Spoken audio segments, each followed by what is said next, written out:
Episode of Sports and Songs podcast. We're on season 4, episode number 46. This is a sports edition tonight. We're talking about sports. My name is Dan. Andy is out on assignment.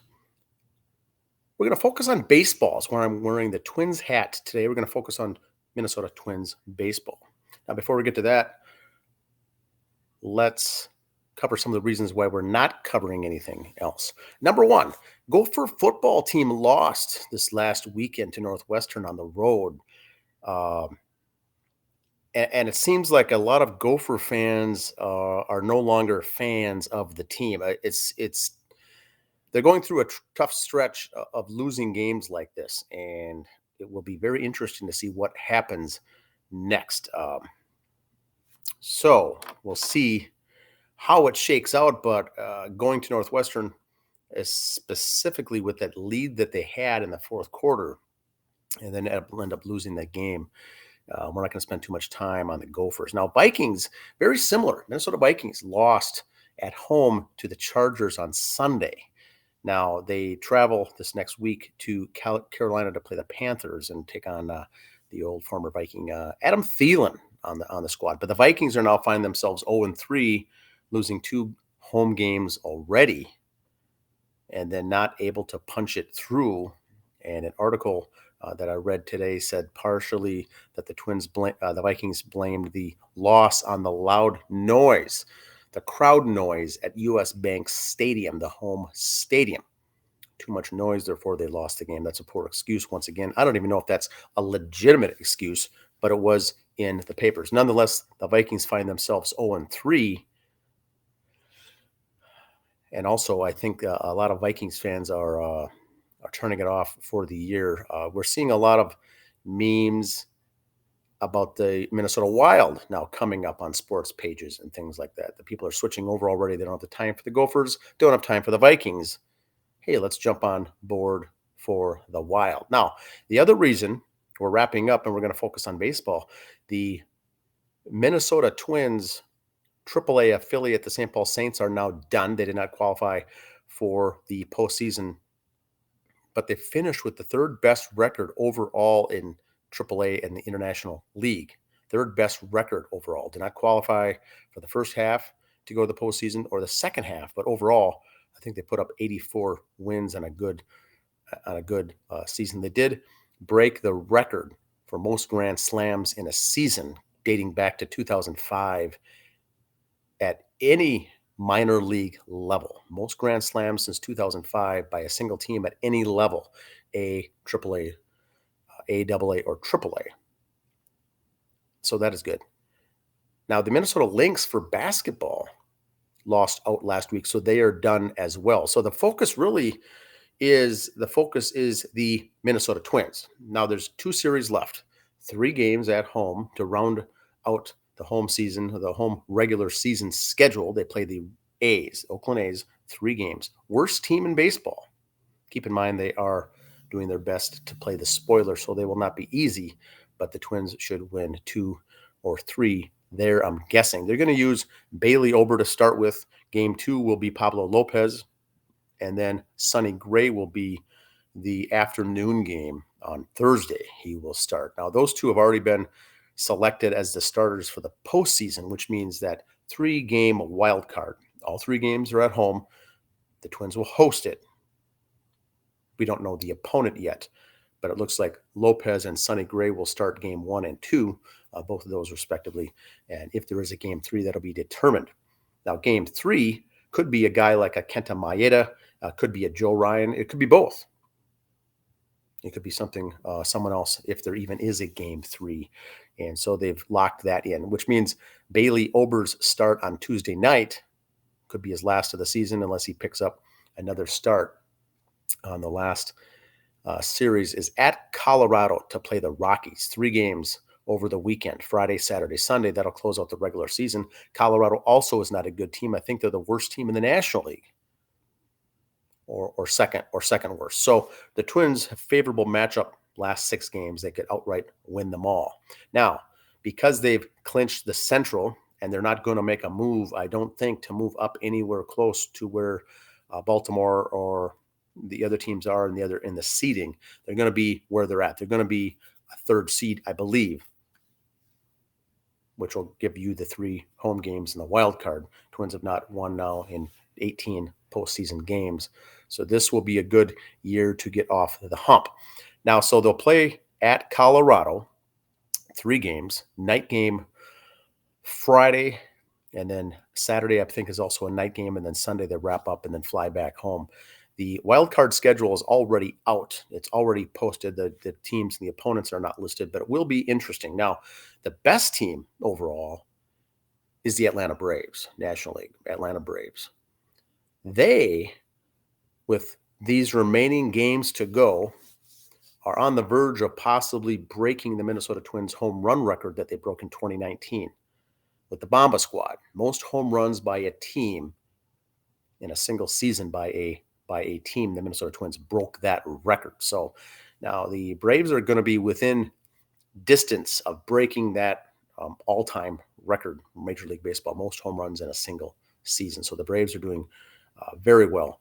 The Dodgers are up there doing very well. The Orioles, a lot of these teams are very good. The Brewers, a lot of teams are doing very good. Now, as we get into the postseason,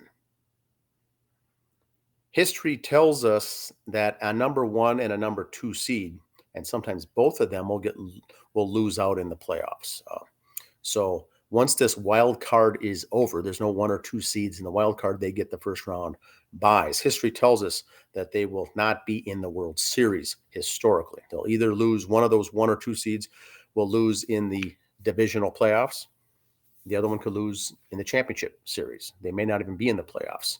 So the talk here in the postseason is that it seems to be one of those years where the Twins could go very far in the postseason, being a three seed. If Baltimore's not there or the Rays are not there in the championship, it could find a fairly easy route depending on who they're going to be playing next. Teams are beatable, including the Mariners, the Rangers, the Astros, the Rays, the Orioles potentially. And so I do think that the Twins will win that first round. I do think that the Twins will win the next round, the American League Divisional Series, regardless of who they play. That's a best of 5.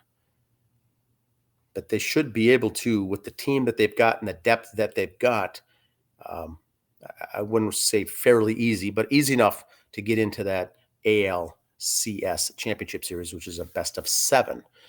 And so with these other teams, we talk about the Dodgers, we could talk about some of the injuries, the things that the Rays have been going through, and the Dodgers with the injuries.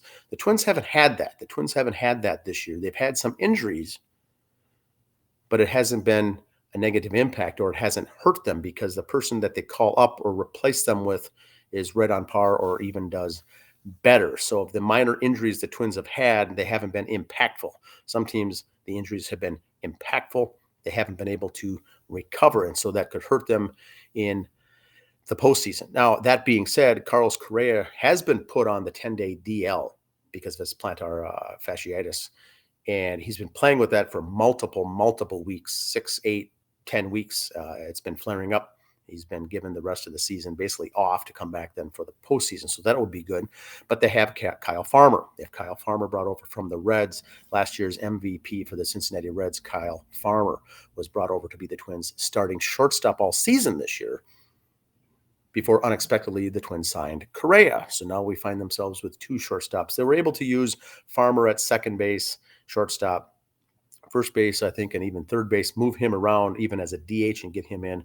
A very good pickup this year for the Twins with getting a guy like Kyle Farmer.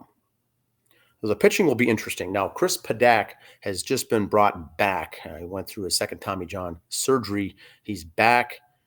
He will make the team. He's on the team right now. They're going to use him in a reliever role the rest of the series here, these last 2 series of 3 games each, last 6 games. They're going to get Paddack in the mix. He will be a starter for 2024 and 2025. He will be in the rotation for sure. The Twins have signed him and paid some good money down to keep him around, but he will be in a reliever role for the rest of the regular season, and then if he makes the postseason roster, also as a reliever.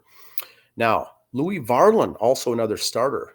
has been moved to a reliever for the balance of the season and also for the postseason. He'll be a good long middle relief guy for the Twins, Louis Varland.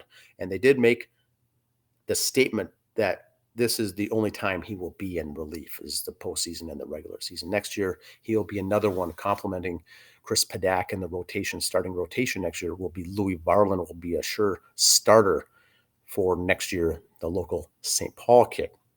Those will be fun guys to watch here in different roles out of the bullpen. So what that leaves then is guys like Kenta Maeda and Joe Ryan. Now, what could happen in a Game 3 World Wild Card Series Game 3 at home Target Field is you may have those guys both platoon or starter by committee, have Kenta go 3 innings, have Joe Ryan go 3 in a potential Game 3 wild card, and have the relievers come in and close things out, because I don't think there's room for those two to either one to get a start in the wild card. Remember, Lopez and Sonny Gray will be the two starters in the wild card. That series being at home at Target Field will likely only go 2 games, but if it goes 3, they've got some things to work out. They've got Bailey Ober then as well, will be coming off a start here, possibly one more start in Colorado. I don't think he'll make the playoff roster, though, in the postseason for Bailey Ober, but he's another guy that will fix into the rotation for 2024, where the Twins have a lot of good arms coming back, and a lot of some of these veterans here that their contracts will be expiring, will be rolling off, and we'll get some good, healthy dose of new people coming back into the mix. Now, Royce Lewis was injured. He plays third with a hamstring, and he's another guy that could come back and play here sparingly at third base. But once again, we've got guys like Willie Castro, Donovan Solano, and Jorge Polanco. Guys can move around and play different positions. There's a lot of plug and play. Rocco Baldelli this year has been blessed with a lot of people that can play multitude of positions, so they can plug and play. Michael A. Taylor now is back. I don't see how Byron Buxton is going to come into the mix in the postseason at all. For sure in the outfield, I don't see that happening. Maybe as a DH, maybe as a pinch hitter, but I don't know what they're going to do with him. There's so much depth already, and if you're going to have a guy in the DH role, they have to be hitting 250, 260, 300, something like that. They can't be down there at where they are. Correa will be back once again in time for the postseason as well. Then we'll get to see some of the leadership of these veterans. I think is going to be the difference, where we've seen previous Twins rosters not do well in the postseason because of the youth and people that have never been there before. But you're going to get some guys now who have been in the postseason. Kenta Maeda has pitched, in relief with the Dodgers in the previous postseasons. Joey Gallo has postseason experience. These guys, a lot of these guys that we picked up have postseason experience. So it'll be good to see how they do with the veterans taking the youngsters under their wing for the postseason. And I think you'll see a very different Minnesota Twins postseason here, with some wins early on and some advancing in the postseason to go fairly deep. But have fun, enjoy the last couple of games here with Oakland A's, 3 games at home. They travel to Denver then to take on the Rockies. Once again, Rockies are not that good. Look for them to play the spoiler. Look also for the Twins to play different guys at different positions, perhaps, or to play some guys sparingly. Maybe have them start, go 5 or 6 innings, and have some people come in and relieve, get some extra pinch hits, extra pitching used as well, and some extra guys coming in off the bench. Should be fun to see that. Now, over 50 league state baseball in the state of Minnesota, the state tournament for the 50-plus league baseball, only half of the games took place this weekend. The games on Saturday, all those games in the Minnesota State 50-plus tournament got underway, got completed. But when the rains came Sunday, all of those games got canceled and washed out. They will be replayed this coming Sunday in October. And they'll play those entire games then and get those in. I think there's 4 brackets left to play. 4 champions have already been determined in the 4 different classes on Saturday. 4 will be determined then this coming Sunday. We'll have more on next Monday's Sports Review wrap-up, along with some varsity football. The season's in full swing. We'll be covering a lot more on that as well. But baseball should be it should be fun. This last week should be very interesting to see what comes out, and the playoffs, the tiebreakers, and the postseason announces once they announce the brackets and whatnot, to see what happens here as the season winds down. Good luck, Twins. Once again, my name is Dan. Thanks for joining us tonight. We're on season 4, episode number 41. Tonight's the sports edition. Thanks for listening.